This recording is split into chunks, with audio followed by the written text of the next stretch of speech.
obviously an incredibly exciting victory this past weekend. I don't know that I've ever been a part of one quite like that.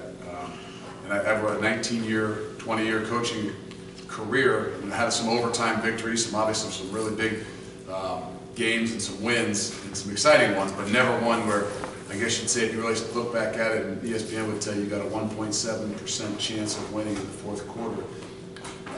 But I think even more than the excitement, even more than the victory, I think the ability to feel so proud about what it is that the guys did, how they continue to battle and fight. But not just that, but their attitudes throughout the entire thing. With 6-7 minutes to go in the fourth quarter, I really felt the momentum shift. And I really felt the change and the way we were starting to run the football, not just move the football, but run the football and gain some momentum from the sidelines with that. I just was worried that we didn't have a fifth quarter. And how could we get what we need to get done there and only 6 minutes left to go in the game. But even more, like I said, even more than the excitement of the game and obviously to come out with a win was how proud you are, or I am, of the way these kids handled it. They continue to fight, they continue to battle, and they stayed positive with one another, whether it was halftime, whether it was the end of the third quarter, whether it was 7 minutes to go in the fourth quarter. To see guys still picking one another up on the sidelines, being positive with them offensively, defensively, and special teams, I think that's what we have to build on. So, great momentum, great growth, and I think it's a big part of where we continue to move with the program. So. Questions? You've had two veteran guys, and Khalil and Devin, kind of go through a little bit of struggles. How do you get that mentality back for them, maybe stop them from pressing and trying to make everything happen at once? Again, they just got to believe in what we're telling them. Guys are not going to let us down. And sometimes I think people start to hold on so much, and they've committed to a lot of things that we've done, and sometimes you worry that they don't want to let you down. Like your own kids at times. I don't want to let you down. No, you're not going to let me down. You drop a ball, it doesn't let me down. You quit trying, you quit practicing, you quit doing the things that you need to do to give us an opportunity. That's when we would get let down. But they got to believe in that. They got to feel the confidence that we have in them to continue to play, even if they drop a ball. I mean, the first thing I said when Devin dropped the football was got on the headset of the joke, get him back. Now, we need to have him back. You can't. It is what it is. It's over with. It's done. There's going to be more of them here come, in the future, whether it's just punt returns. But we got to find a way to get them back to make sure they understand that they're not letting us down when something bad happens. They make a mistake, so they can, as we'd say, let it fly and play aggressive. How big was it for Khalil that second half to get back out there and start making plays? The guy I think I noticed that just looked a little bit more in the rhythm and in the flow of things, and had the ability to catch the ball and go forward. And I don't know whether it was just like I said that something positive happens, you catch the ball, or you get in a situation where hey, you're down, and you stop worrying about not losing and just focus on trying to win. And I think that's that step that's that phase we're at with the program. I know I've been through it as a coach. When you're in a program where you win so much, and all of a sudden it stopped from thinking about winning and start worrying about not losing. And we can't do that when these guys have committed so much and now really kind of started to believe in the way we do things and how we do things. They are a fear of losing it, and that's whether it's a loss or that's a loss of what we think of them, or if we're proud or respect them, as opposed to just letting it go and being aggressive, believing in what you're doing. That's I think that hump, that step that we're at right now that we've got to continue to push to get better at. What's Mike Boone's status? I think he should be okay. We'll see. It's only this will be Tuesday practice. I'm not sure what we'll get out of him today, but I hope we see him out there today and he's ready to roll on Saturday. Obviously, you're pleased with the two that were in. I think they were the spark that really, people would talk about Khalil's catch and the touchdowns and things like that. Those are obviously plays we have to have, but those 4- and 5-yard runs that you saw from Jerry Oaks and Michael Warren, that really kind of changed the momentum as, all of a sudden their guys started getting wore out a little bit, you get a guy go down here and there, and those big plays are exciting, but those little 4-, 5-, 6-yard runs where guys are one-on-one in the hole and you see the strain and the struggle that they're fighting with, that picks up not just the offense, that picked up the defense, that picked up the special teams, that picked up the energy of our entire sideline. How do you think Hayden has handled those drop passes? I would think that'd be very discouraging for a quarterback. It is difficult, and we've talked to him before the year started with both those guys about, hey, when things go well, we got to find a way to you as well as the head coach, find a way to push it to everybody else and celebrate and give the praise to others. And when things go wrong, we got to learn. We got to be able to handle it ourselves. We got to be able to accept it and take it, and not show the emotions and not get down on people, because it's no different. If all of a sudden the quarterback gets down on the receiver, you know, he's going to feel like, oh my goodness, I'm on call every time, I'm on trial every time, and now all of a sudden that's when they just all they want to do is just grasp the ball and fall to the ground, as opposed to, hey, just like us as coaches, we believe it, you keep going. You know, and again, those are those things that go through a quarterback's head. I'm sure it's, oh gosh, I got to make a perfect throw. When, you know, it's all of us, you know, understanding we're not letting one. He makes a bad throw, he's not letting us down. And they drop the ball, he's not letting us down. We're going to continue to go to it and do the things that we got to do to be successful. But you know, they got to be able to handle it themselves. And I think he's done a good job. I didn't see the body language, I didn't see the demeanor. I saw no palms in the air. All those things that I want to try to evaluate. Even at halftime, didn't see any of that. Do you talk to those guys about the drops? I mean, they know they're not supposed to drop it. Do you say anything to them? Or do you Yeah, you do. But it's more positive. I mean, now on Monday, Tuesday, Wednesday, Thursday, I mean, we're going to be all over them. You know, and I think that's where you got to put the heat and the pressure on the guys and make sure they know that we're counting on them. You know, and their teammates are counting on them. But again, because we put the stress on to see if they can continue on Tuesday and Wednesday and Thursday with the pressure on to relax and be able to play. Because Saturday, you know, the pressure shouldn't come from us. The pressure shouldn't come from me. The pressure shouldn't be from us yelling at them on a sideline if you drop the ball. No, the pressure comes from everybody that's watching, that you want to do so well. So there's a balance there. But during game, we got to get them back. They know we got confidence in them. We know they can catch the football. Now it's, again, them also believing in those things and relaxing a little bit so that they can play their best. Kyle Trout got his first start at right tackle. How did he grade out? How was his performance? He did a good job. There was nothing, no negatives. I think that he gives us an opportunity to be a bit more physical at times. You know, and you know, so it's been a while since I think Kyle's had an opportunity to not just to play, but to truly be in a situation, in a position where guys are counting on him. You know, it's been a few years, and I think those are those things that I try to talk to him about. Being, you know, he's a 21-year-old that's married. And, you know, he can't act like a 19, 20-year-old that's a normal college student that's going to play, you know, maybe his first start in a long time. I mean, he's got to be a grown man, and we kind of talked to him about that. I talked to him about that on Tuesday and Wednesday, and I think he's handled it really well. I've kind of seen his demeanor change and some of the things that have changed throughout the entire week, and I think that that's what we got to do as a program, as a team, is continue to put expectations on them. To increase the expectations so they know what is expected of them. But again, that we also have confidence in them. So for the first time, he did a good job for us. You're a defensive guy. A Navy offense, what does that do to you? That has to make you crazy. I think we're football coaches in general. Yes, I kind of had more of time on defense. But in general, I think that it's not just their offense that, you know, that makes them have the opportunity to be so good. They are unique. The triple option is just not something you see every single day. You know, so for our guys to go against spring ball and fall camp and all those things, that even against, you know, against Michigan, we don't see 22 personnel, we don't see two backs in the backfield. So those are unique things as well. The more unique thing about Navy is, you know, it's so disciplined in what you're doing, and the ability for the slightest little thing to turn into big plays. The guys have to do. We always say, effort overcomes all mistakes. Sometimes in Navy and those little things, it's tough with effort when you turn guys loose and you aren't disciplined in what you're doing. So I like to look at Navy as an opportunity for us to say, defensively, this gives us an opportunity to focus on fundamentals and the things we do. It'll make us a better football team. No, we won't see triple option probably the rest of the year, but it'll make us a better defensive football team by being fundamentally sound, understanding what we're doing, and getting back to the basics to what we do.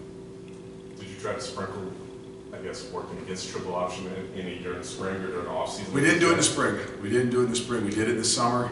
We introduced a bunch of it in the summer. Then in fall camp, every third day we would have a good section of doing some triple option stuff, and then we'd take some time at night when we were at higher ground, every third day to spend 15 minutes at night watching and talking, so our kids weren't, when they walked in here on Monday morning, weren't surprised. They had never played them. So they didn't walk in here on Monday after an incredible victory and all the emotions and all that stuff of walking in and having no idea how we're going to play, what's going to be our base concepts to play in the triple option. You named Kobe Bryant special teams MVP. How important have guys like him and Derek Forrest, those younger guys, been to your special teams units? Because kick and punt coverage Well, I has think been they're fantastic. all really important for us. But those guys, we can't consider them freshmen. Yes, the first 3 or 4 games, they're still green and they're still young in what they're doing. But by that mid-season, they're not freshmen anymore. And we expect to get a lot out of them, whether that's special teams, whether that's offense, whether that's defense.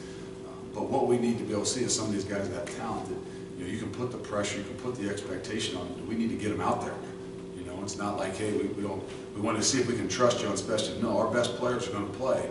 But when we feel like they've got the ability, we got to have the chance. We got to put them in there, and they got to just have attention to detail and understand that we're counting on them. So, from a week before, probably one of the greatest growths that we've had this year is him in the game before in Michigan kind of got called out and maybe didn't do as good a job at some point in time with the kickoff coverage and the punt coverage, and then you see a kid that's mature enough to handle it, respond the right way, come out, and really end up being our special teams player of the week and did a phenomenal job the entire night. So you're seeing that maturing right in front of us, and hopefully we can consider him no longer a fresh. Some of those other guys as well, they're not freshmen anymore.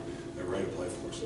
How do you coach to fight against emotional letdowns, especially after you go to a big venue like the Big House, followed up by an emotional win against Miami on the road, looking ahead, playing a potentially frustrating offense? How do you coach persistence? Again, we're so new and so young in our program. I mean, every week is kind of reiterating the expectations of what we're doing. We didn't put not that Miami wasn't a big game, and it's always a big game, and it's a rivalry game, but it wasn't something that, we spent all spring on or all fall camp on not because we didn't respect it, because the most important thing you can do about a rivalry is respect the rivalry, but it's the ability to say, hey, we have to focus on ourselves. We're still new and young and growing as a program, as a team, offensively, defensively, and special teams, that our focus is so much on ourselves that I think that hopefully we're not always worried about the highs and the lows, because we continue each and every week to have consistency in what we're doing, to focus back on ourselves, so that it's not, hey, we made the season because we beat our rival. So there's a balance there, and I think then you got to look at going to your first conference game. That's really where the focus has been. When we talked throughout the spring ball, we didn't do it as much, but even in the fall camp, it was all about the league. When we get to that league, we got to be playing our best ball. We got to play our best ball at the end of the year, and the objectives that we need to do in order to do that. I think it gives you that opportunity to kind of hopefully avoid those emotional ups and downs and letdowns. You're down Perry Young for a half, so who steps in? Well, obviously it's a little bit different defensively this week, so we might have a little bit more by the committee. So we might, we'll probably just have to fill in with Ty Sponseller and Jarrell Gilbert can move over and play over there a little bit too, as well as Jarrell White. So it's a little bit different in how you do things and structure things. But that's a big hit for us. I mean, especially in this game, guys that can really run and have a nose and an instinct for the football is something you really you need, obviously when playing a triple option. Has Jarrell lobbied you, since he played Coleraine so many times, that he knows the triple option well? He probably knows the other side of the ball a little bit, but no. The great thing about this is for young guys like Jarrell, freshmen in general, our varsity guys have never played against this offense. So we go out there on Monday. Yes, we did some things in fall camp, and even those freshmen have had every bit as many looks at what it is that we're going to be doing on Saturday as Malik Clements or Jalen Miner, who's been playing for 4 years. So those guys' ability to come in and help us in this situation, if they're disciplined in what they're doing, believe in what we're telling them, and can go out and practice, I think those guys are going to be ones that are going to give us a great advantage for this week. Aside from the fact that you don't see a triple option very often, what makes it so difficult? Is it just put more pressure on the linebackers, defensive line? No, again, it's discipline in everything you do. As a defensive lineman, take a peek at the first week. I mean, you get on third and long, what does every D lineman want to do? Get sacks. They pin their ears back, they run up the field, and the first week the quarterback takes off and runs on you. I thought that's where our defensive line, you've seen the growth. We say, well, Cortez didn't have a sack or only had 1 sack, and you see the growth of them believing in what we're telling them. Just like last week, it's not about rushing up the field and getting a sack on this guy. It's about how we constrict the pocket, making him throw from inside the pocket. You know, it's doing the things that we expect you to do. No more important than this week in general. If our defensive ends have 0 tackles, it could be a really good game for us. It means they've squeezed and tackled some fullbacks and done a lot of unselfish things, as opposed to those things that come up in the stats where they had 9 tackles and three tackles for loss. Yeah, but they also ran up the field and the fullback ran by him 14 times. So this makes us be a better defense. This makes us play unselfish football. This makes us believe in all the things that we talk about here as a program, and what we have to do for one another in order to be successful. What about playing a service academy team? Is it any different because the kind of players they have, the discipline that they have every day, everything they do? Again, I don't know. I mean, we respect the hell out of them and for what they do, and we brought that up on Monday just to make sure we understand that there's some things. And I've never played there, but obviously there's some traditions and some things that we just got to be aware of.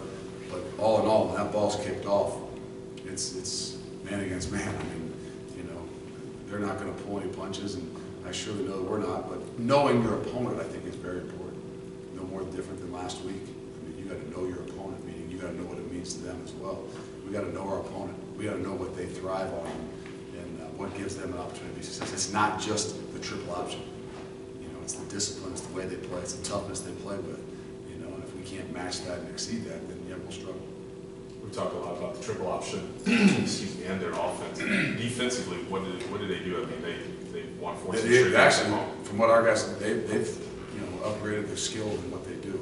You know, they're a 3-4 team. They're going to pressure from all different angles.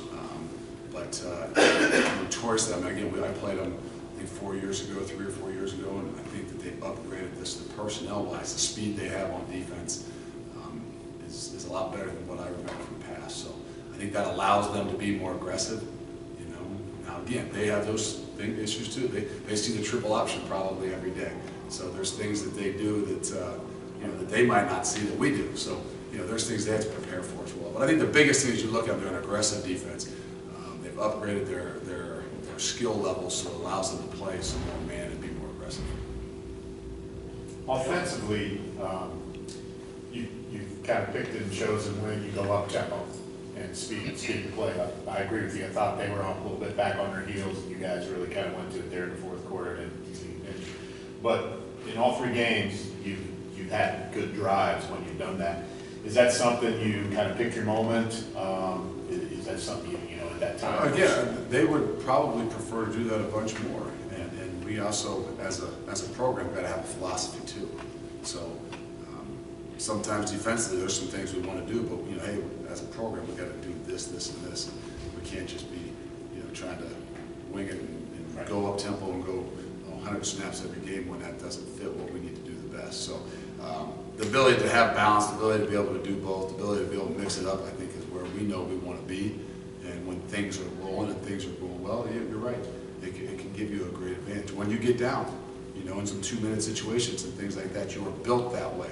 So those are things that we got to be able to take advantage of. And I think that's one of those things we saw on Saturday night, is that our guys even feel a little bit more comfortable in some of those up-tempo situations because maybe it goes back to a little bit more basics. Anything else? Thank you. Thanks. Thank you. David, have a backup too, just in case.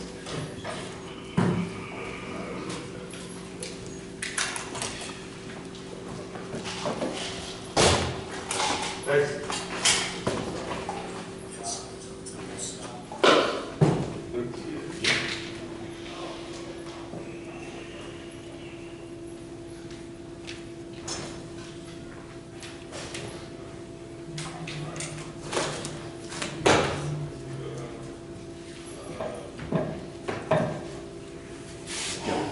What's that?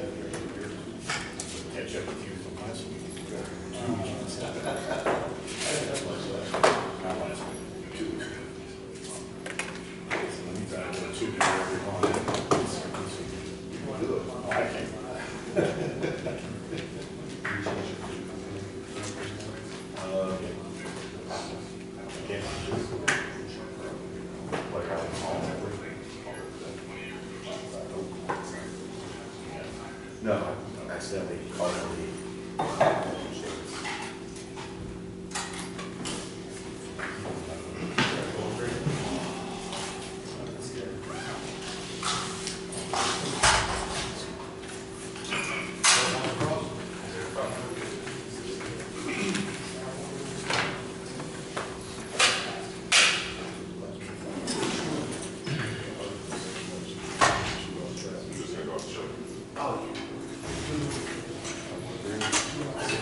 be a weird number, either a California number or it's a lot of zones. Exciting stuff. Super exciting. Dude, have you seen the ones now that they like disguise? Yeah. I'll have numbers show up and somebody in my room. Yeah. And I'll answer and it won't be the person. Let's go plant line. Yeah, figured out how to get not only 503, but 90. Yeah, it seemed like it was just like, yeah, going through it, every word, I'm like, My neighbor. Right. So my mom or whomever.